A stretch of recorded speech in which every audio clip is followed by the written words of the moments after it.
Plaidez-vous coupable parce que vous êtes coupable? Oui, C'est vraiment tout ce que nous avons entendu de Brian Koberger avant qu'il ne soit incarcéré pour les meurtres de 4 étudiants de l'Université de l'Idaho. Mais maintenant, sa sœur parle de sa famille et de son frère pour la première fois. Je vais revenir sur les propos de Mel Koberger concernant son frère et l'impact des crimes auxquels il a plaidé coupable sur sa famille. Je suis Angenette Lévy et c'est Crime Fix.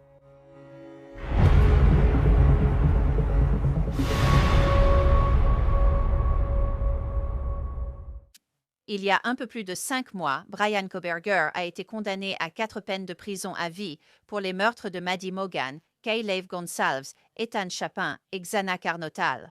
Après l'arrestation de Koberger fin décembre 2022 chez ses parents en Pennsylvanie, son avocat local a publié une déclaration affirmant son innocence au nom de la famille Koberger. À part cela, les Koberger n'ont rien dit publiquement à propos de Brian ou des meurtres, choisissant de garder le silence alors que l'affaire contre leur frère et fils suivait son cours devant les tribunaux. Mais maintenant, l'une des 2 sœurs aînées de Koberger, Mel Koberger, a décidé de prendre la parole. Elle a donné une interview au New York Times, publiée ce week-end sur leur site. Je reviendrai dans un instant sur ses propos. Mais d'abord, un petit rappel de ce qui nous a menés jusqu'ici. Le 13 novembre 2022, après qu'une amie a trouvé Xana et Ethan morts dans la chambre de Xana, les colocataires de Maddie Mogan, Kayleigh Gonsalves et Xana Cornodel ont appelé le 911. Ou là-haut? Tu dois te rappeler que quelqu'un n'est pas là-haut avec nous dans la chambre. Je n'ai tout simplement pas pu vérifier ici et tu as dit que je ne peux tout simplement pas. En gros, ils étaient au nom de ma danse parfaite et de mes rires. Kaylee est montée à l'étage et elle a crié parce que quelqu'un était dans la chambre. Puis elle a couru en bas et je n'arrêtais pas d'appeler son nom, mais elle ne répondait pas. J'ai vu l'homme fermer la porte et couru en bas. On ignore ce qui se passe. Je l'ai entendu crier puis descendre après avoir vu quelqu'un. Je suis presque sûre de cela. Elle a dit « Quelqu'un est là !» puis a crié, couru en bas et j'ai appelé son nom. Ils ont sursauté et j'ai verrouillé ma porte, terrifiée. J'ai entendu quelqu'un pleurer dans la salle de bain, puis un homme dire « Tu vas aller bien, je vais t'aider ». J'appelais son nom sans réponse. J'ai ouvert la porte un instant et j'ai vu ce type. Il ne parlait pas comme un fou. Il était tout en noir, avec un masque couvrant front et bouche. Je l'ai entendu crier et descendre en courant après avoir vu quelqu'un. Je suis presque sûre, elle a dit « Il y a quelqu'un ici », a crié et a couru en bas. Et j'ai appelé un nom. Ils ont sursauté et j'ai verrouillé ma porte parce que j'avais tellement peur.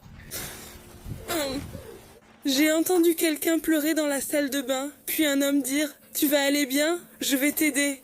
J'appelais son nom, sans réponse. J'ai ouvert la porte un instant et vu ce type. Il n'a rien dit de fou. Il était tout en noir, avec un masque couvrant son front et sa bouche. Pendant 6 semaines, une vaste enquête policière a cherché à découvrir qui avait tué Maddie, Kayleigh, Xana et Ethan, ainsi que les raisons de ces meurtres. Et pourquoi 2 colocataires ont-elles été laissées indemnes? Tout le monde était suspect, mais ce que le public ignorait à l'époque, c'est que les enquêteurs disposaient de quelques éléments de preuve sur lesquels ils comptaient pour les mener à un suspect. L'élément clé est l'étui de couteau K-Bar retrouvé par la police près du corps de Maddie Mogan. L'acide désoxyribonucléique d'un homme inconnu a été retrouvé sur la lanière en cuir, selon les rapports de laboratoire, et de petites traces de sang de Maddie et Kayleigh ont été trouvées à l'arrière, ainsi que l'acide désoxyribonucléique d'un homme. Les résultats ont été jugés faibles. Les détectives avaient aussi une vidéo d'une voiture blanche quittant rapidement King Road à 80-20 le jour des meurtres, après y être entré peu avant. Le FBI a ensuite demandé à la police de Moscou d'enquêter sur Brian Koberger, après avoir utilisé la généalogie génétique pour analyser l'acide désoxyribonucléique laissé sur la sangle de l'étui du couteau K-Bar. 4 jours après Noël, Koberger a été arrêté chez ses parents en Pennsylvanie et inculpé du meurtre de Maddie, Kayleigh, Xana et Ethan. Et puis, quelques semaines avant le début de son procès, l'été dernier, Koberger a plaidé coupable. Est-ce que quelqu'un vous a offert une récompense quelconque, autre que l'accord de plaidoyer, afin de vous inciter à plaider coupable aujourd'hui? Non.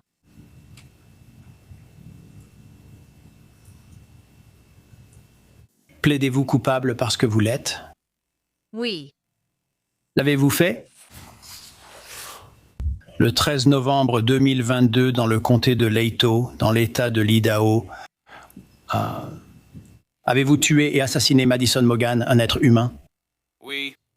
Et l'avez-vous fait volontairement, illégalement, délibérément, avec préméditation et intention malveillante? Oui.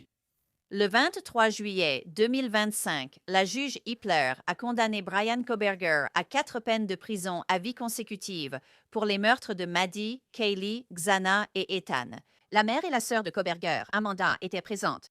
Un dessin représentant ce qui semblait être un cœur sombre était posé sur la table, sur une feuille de papier, devant Koberger. Après les fêtes, le New York Times a publié une interview de Melissa, la sœur de Brian Koberger, où elle s'exprime. Le journaliste Mike Baker a déclaré que Mel avait refusé de parler du crime en lui-même, mais qu'elle souhaitait partager une partie de l'histoire de sa famille, pour révéler la vérité sur sa famille. Et ce que cela fait d'être propulsé sous les projecteurs parce qu'on est lié à quelqu'un qui a commis un crime odieux, Mel a dit « C'est déroutant, c'est douloureux, c'est comme être victime, sans vraiment l'être. » La journaliste a souligné que Mel estimait que ce que sa famille avait vécu était minime face à la douleur des familles de Maddie, Kaylee, Ethan et Xana. Baker a écrit que Mel garde dans son agenda numérique les noms et anniversaires des 4 étudiants pour s'en souvenir chaque année. Elle a également déclaré qu'elle ne soupçonnait pas son frère des meurtres, a rapporté Mel. J'ai toujours été une personne qui défend ce qui est juste. Si j'avais eu une raison de croire que mon frère avait fait quelque chose, je l'aurais dénoncé. Suite à ce que je vous ai fait écouter, la juge Hippler demande à Brian Koberger « Plaidez-vous coupable parce que vous êtes coupable ?» Il répond « Oui. » Cette prochaine partie est particulièrement troublante. Mel a dit qu'après les meurtres, elle a appelé son frère parce qu'elle savait qu'il courait tard le soir et qu'il était du genre à laisser ses portes déverrouillées. Mel a dit qu'elle avait dit à son frère, Brian, « Tu cours dehors et ce tueur psychopathe est en liberté. Fais attention. » Mel a dit que Brian l'avait remercié de s'être inquiété pour lui et lui avait dit qu'il serait prudent. Concernant la Hyundai Elantra blanche de son frère, après l'alerte nationale, elle s'est brièvement demandé s'il pouvait rechercher ce même modèle. Elle a ensuite découvert que sa voiture était un modèle 2015 et non un 2011-2013, comme indiqué dans l'alerte. Adolescente, son frère avait lutté contre une dépendance à l'héroïne et il lui avait même volé son téléphone à un moment donné pour le vendre et acheter de la drogue. Et Mel a dit que son père avait appelé la police contre son frère parce qu'il craignait que son addiction ne se termine par sa mort d'une overdose. Brian Koberger a surmonté sa dépendance puis est retourné à l'université. Mel a dit « Nous étions tous tellement fiers de lui parce qu'il avait surmonté tant d'épreuves. » Mais lorsque son frère a été arrêté au domicile de ses parents juste avant le Nouvel An, fin 2022, Mel a décrit son choc. Elle a dit que sa sœur Amanda l'avait appelé pour lui dire que son frère avait été arrêté et elle a demandé pourquoi. Elle a dit qu'Amanda lui avait répondu « Les meurtres de l'Idaho », se demandant si c'était une blague, puis un sentiment de nausée l'a envahi. Quelques jours plus tôt, elle a raconté que sa mère avait fait des cookies véganes pour son frère, qu'ils avaient joué à des jeux télévisés en famille et qu'elle s'était coupée avec du papier aluminium en nettoyant. Et son frère semblait effrayé à la vue du sang, mais il l'a aidé à panser son doigt, a-t-elle dit. Son frère a mentionné qu'il cherchait toujours le meurtrier. Pendant ce temps, le contenu de son téléphone montrait qu'il suivait de près l'affaire dans les semaines et les mois qui ont suivi. Mel Koberger a remis en question l'attention sur les manières et le manque d'émotion de son frère, l'expliquant par son diagnostic d'autisme. Elle a été citée disant qu'il était maladroit socialement et a reconnu qu'il pouvait être brusque, et elle a confié au Times qu'il se disputait souvent. Elle a dit avoir tenté de forcer son frère à sortir lors d'une dispute, mais il a calmé la situation en retenant ses mains. Mais elle a aussi décrit une enfance idyllique où ses parents mettaient des couvertures sur la terrasse et ils regardaient les étoiles. Mel a dit qu'elle et son frère partageaient une passion pour la psychologie et en parlent encore aujourd'hui. Ce dernier Noël, elle et sa famille étaient tristes. Elle a dit que son frère ne pouvait pas être avec eux. Il est en prison dans l'Idaho, bien sûr. Puis elle se souvient que c'est encore plus dur pour les familles des victimes. Mel a été citée en disant cela. L'idée me rend tellement émotive que j'ai à peine la force de t'en parler maintenant. Le jour de son anniversaire en novembre, Mel Koberger a confié au Times que la famille avait préparé un gâteau et qu'il avait souhaité quelque chose qui plairait à sa sœur Amanda. Mel a dit que son frère lui avait demandé de souffler les bougies pour lui. Elle a dit que la famille essaie encore de comprendre le frère et le fils qu'ils connaissaient et l'homme qui a plaidé coupable du meurtre de 4 jeunes personnes.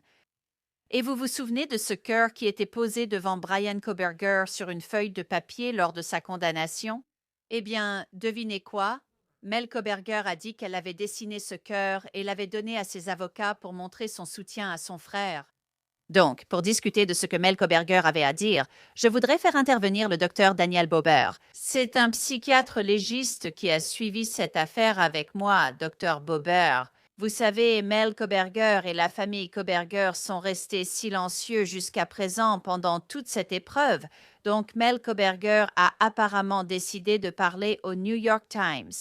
Qu'est-ce que vous pensez de ce qu'elle a dit? Angela, ce n'est pas vraiment quelque chose auquel on pense, vous voyez. Mais que se passe-t-il si votre nom de famille est Dahmer, Ridgway, Rader ou Bundy, et que vous êtes lié à ces personnes, n'est-ce pas? Ce dont nous parlons vraiment, c'est de ce qu'on appelle la stigmatisation par courtoisie, ou la stigmatisation par association. Ce qui signifie que vous-même n'avez rien fait de mal, mais que vous êtes associé à quelqu'un qui a commis un acte horrible.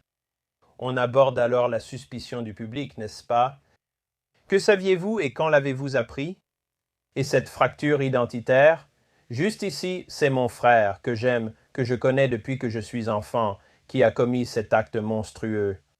Comment puis-je l'aimer? Et pourtant c'est mon frère qui a commis ces actes, n'est-ce pas? Si je l'aime, est-ce une trahison envers les victimes ou leurs familles? Voilà quelques-uns des facteurs psychologiques auxquels on doit faire face lorsqu'on est lié à quelqu'un de tristement célèbre. Et je pense que cela a un impact sur votre vie. C'est une forme de traumatisme en soi. Et ce soupçon est effectivement tombé sur la famille Kohberger, simplement parce que, surtout le père, vous savez, il a pris l'avion jusqu'à l'État de Washington pour revenir en voiture avec Bryan Kohberger. Dans la White Elantra, donc ce soupçon est tombé sur le père. Vous savez, tout le monde se demandait, est-ce que vous êtes revenu avec lui pour sortir cette Elantra de l'État de Washington? Est-ce que vous saviez qu'il était impliqué dans tout ça? Est-ce que vous aviez des soupçons? Et puis, il y avait toutes ces spéculations, vous savez. Il y a eu des reportages, notamment par Dateline, disant que l'une des sœurs soupçonnait son frère d'être impliqué dans les crimes, et ils sont allés fouiller la voiture. Vous savez, cela a été réfuté par certaines personnes. Le procureur est essentiellement sorti et a déclaré. Il n'allait finalement appeler aucun des membres de la famille Kohberger à la barre lors du procès parce qu'il n'avait rien d'utile à leur apporter. Alors, qu'est-ce que vous en pensez de tout ça? Si l'accusation n'avait même pas l'intention de les appeler à la barre lors du procès, la famille l'a-t-elle fait? Était-il peut-être complètement dans l'ignorance à ce sujet? Je crois que même Mel a dit que si elle l'avait su, elle l'aurait dénoncé. Ça me rappelle le frère de Ted Kaczynski qui l'a dénoncé. Je pense qu'on a évidemment une obligation morale, si on sait que quelqu'un va commettre des crimes à l'avenir, ou même qu'il en a déjà commis, de faire ce qu'il faut pour la société et pour les victimes. Mais cela te place dans une situation difficile, non? Où fixes-tu la limite? Si tu as des soupçons, dois-tu prévenir la police ou attendre des preuves concrètes? Trahis-tu vraiment cette personne avec qui tu as grandi, que tu aimes et qui t'a soutenu dans les bons et mauvais moments? Ça met cette personne dans une position très difficile. Et c'est quelque chose dont, en tant que société, je ne pense pas qu'on parle vraiment. Parce qu'on se concentre toujours, à juste titre, sur les victimes principales, leurs familles et les personnes décédées. Mais il y a beaucoup de victimes collatérales qui souffrent à cause des actes de ces personnes. Dans l'article, elle souligne que, regardez, je veux dire, l'auteur de l'article, Mike Baker, l'a dit plusieurs fois. Elle a fait remarquer que tout ce qu'elle et sa famille ont traversé n'est rien comparé à ce que les familles des victimes ont enduré. Elles ont tout de même vécu un traumatisme. Je veux dire, elles ont été scrutées en ligne et c'est à cause des actes de son frère, pas à cause de quelque chose qu'elles auraient fait. Et elle a dit qu'elle n'avait pas parlé publiquement et qu'elle ne voulait rien faire qui ajoute du traumatisme ou inflige du traumatisme aux familles des victimes. Mais elles aiment toujours leur frère et leur fils et elles le soutiennent toujours. C'est un équilibre étrange à trouver. vu l'horreur de ce crime. Comment les familles gèrent-elles cela? Je pense que c'est une danse délicate, tu vois, et encore une fois, je pense que c'est quelque chose avec lequel les familles luttent vraiment. Si j'aime mon fils, si j'aime mon frère, est-ce que je trahis la mémoire des victimes ou leurs familles? Et souviens-toi, l'article disait que cette fille étudiait pour être conseillère en santé mentale. Et encore une fois, maintenant, elle n'est plus conseillère en santé mentale, elle est la sœur du tueur.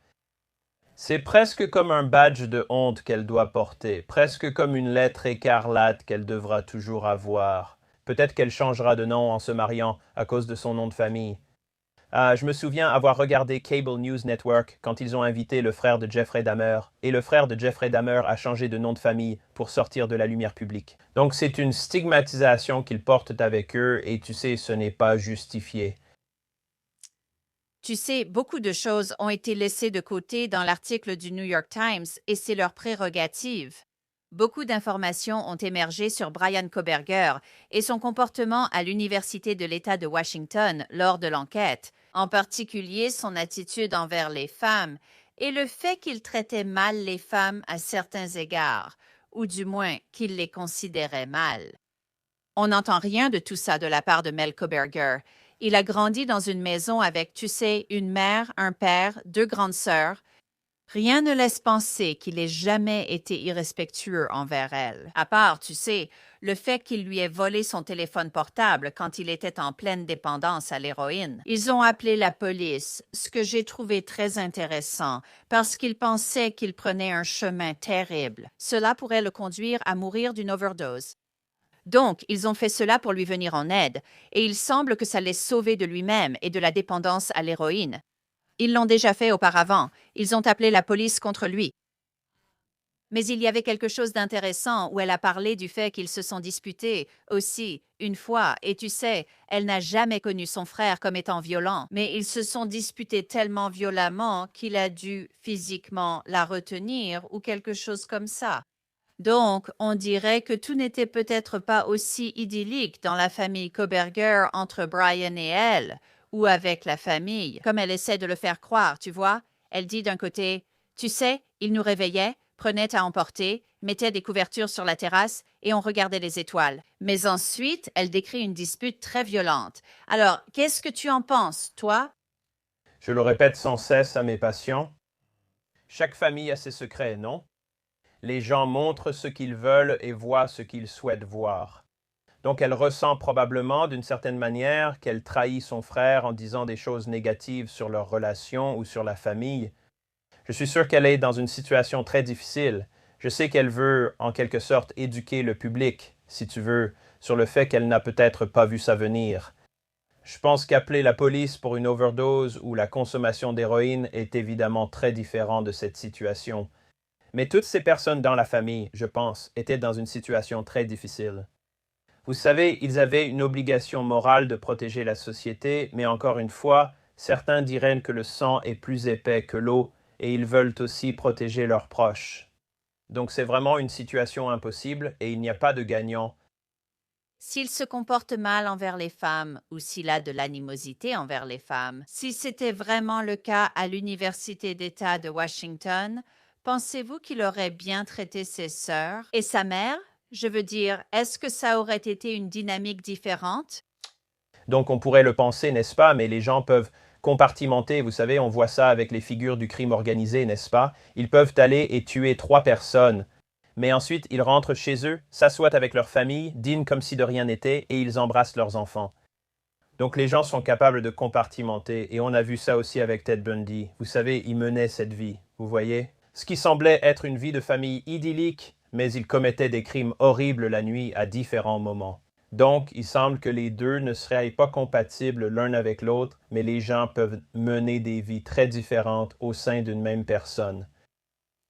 Et elle parle de, tu sais comment maman, tu sais, il l'appelle mère, a fait les cookies véganes. Tu sais, il joue à des jeux de société à Noël. Elle se coupe avec du papier aluminium, il est dégoûté par le sang mais l'aide à mettre un pansement. Pendant ce temps, apparemment, tu sais, à ce moment-là, il est soupçonné d'avoir tué 4 personnes dans un crime horrible et sanglant. Tu sais, avec un couteau. Et tu sais, pendant que tout ça se passe, son téléphone montre qu'il regarde toutes ses émissions sur Ted Bundy. Il fait ses recherches sur les tueurs en série. Tu sais, tueur en série après tueur en série. La célébration lui inspire des fantasmes violents, non? Oui, donc c'est comme passer du temps avec la famille, jouer à des jeux et manger des biscuits véganes, puis faire tout ça sur ton téléphone. Est-ce que ça fait partie de la compartimentation? Je pense que ça en fait partie, mais les gens sont complexes. Je me souviens quand il était dans la salle d'audience et que beaucoup trouvaient son attitude très neutre. Ils voyaient cela comme un manque de remords, comme s'il s'en moquait. L'expression émotionnelle et le comportement sont-ils vraiment de bons indicateurs de la morale? Tout le monde vit le deuil, mais chacun l'exprime différemment selon sa culture, sa religion, sa personnalité et les expériences qu'il a vécues. Je ne dis pas qu'il a ressenti du chagrin ou du remords, je n'en sais rien, je n'étais pas dans sa tête. Mais je pense qu'il est très délicat de commencer à prédire le comportement des gens ou d'essayer de se mettre dans leur tête en se basant sur leur attitude. Je ne pense pas que cela raconte toujours toute l'histoire. Elle pense que peut-être son manque d'émotion est attribué à ce diagnostic d'autisme, le diagnostic d'autisme de niveau 1 qui était autrefois appelé syndrome d'Asperger. Qu'en pensez-vous? L'une des caractéristiques principales des personnes sur le spectre autistique est cette difficulté à entrer en relation avec les autres, la maladresse sociale, la difficulté avec la réciprocité sociale. Donc cela, en soi, peut donner l'impression de quelqu'un de froid, d'insensible, de sans remords. Il est possible qu'il soit sur le spectre et ait une difficulté dans cette compétence. Eh bien, c'était une lecture intéressante et il sera intéressant de voir si elle s'exprime davantage. Vous savez, c'est très triste parce qu'elle mentionne à quel point il avait surmonté tant de choses. Vous savez, l'addiction à l'héroïne, ce qui, vous savez, mérite d'être applaudi. Mais ensuite, surmonter cela et partir s'installer à l'ouest. Et puis, entrer dans une salle d'audience, vous savez, des années plus tard, et dire « Oui, j'ai commis ces crimes ». Quand le juge lui a posé la question, c'est juste « C'est très triste, c'est une tragédie pour tous ceux qui sont impliqués ». C'est vrai, c'est le vrai message de cette histoire. C'est que le crime violent n'affecte pas seulement les victimes et leurs familles, mais aussi les membres de la famille, les communautés, les amis, tout le monde est touché. Et je pense que c'est vraiment le message ici que le crime violent touche tellement de personnes dans leur vie et ruine vraiment tout pour elles. C'est vraiment quelque chose dont les gens ont du mal à se remettre et à reconstruire leur vie. Bien sûr, Dr. Daniel Bober, merci. Merci, Angenette. C'est tout pour cet épisode de Crime Fix. Je suis Angenette Levy. Merci d'avoir été avec moi. À la prochaine.